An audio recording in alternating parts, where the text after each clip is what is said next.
Hi student, मैं सलारसा Khan class 11 semester 2 का 4 marks question जो 5 नंबर तक नेक्स्ट वीडियो में हुआ था।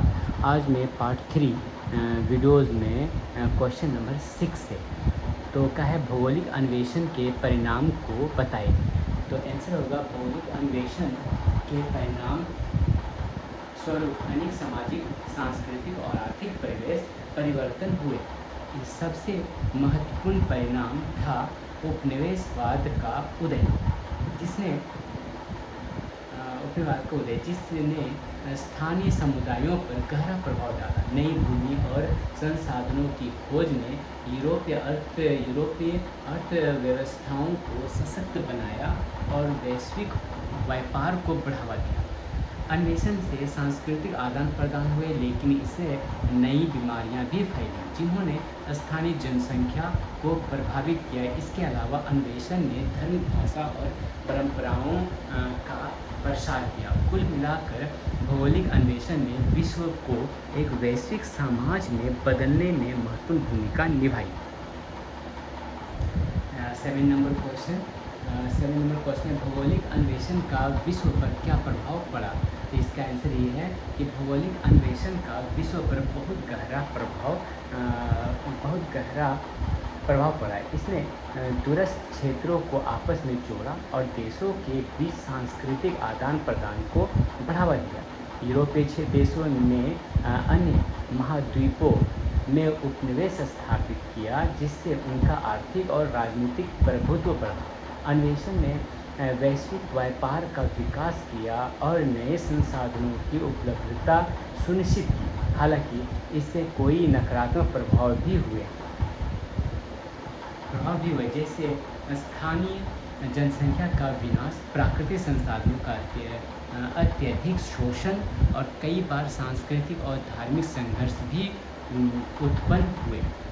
1 नंबर क्वेश्चन है, सैन्य क्षेत्र में प्रौद्योगिकी का क्या प्रभाव पड़ा। सैन्य क्षेत्र में प्रौद्योगिकी का प्रभाव असीमित है, जिसने युद्ध के तरीके और रणनीतियों को पूरी तरह से बदल दिया।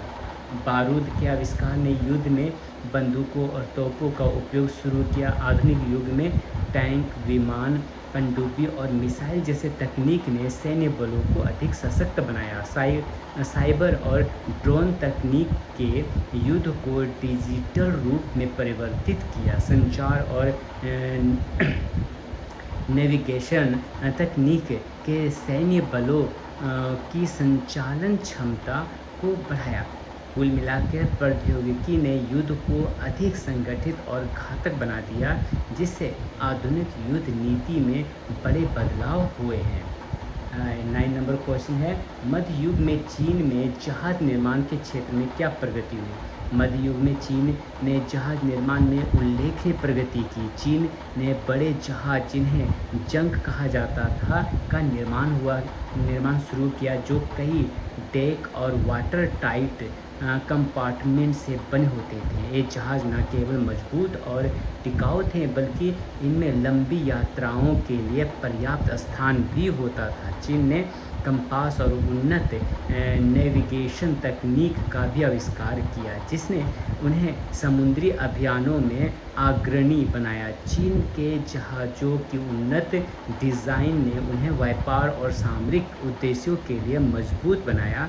दक्षिण पूर्व एशिया और हिंद महासागर तक पहुंचने में सक्षम बनाया। इस प्रकार चीनी जहाज निर्माण ने उन्हें एक प्रभावशाली समुद्री शक्ति बना दिया।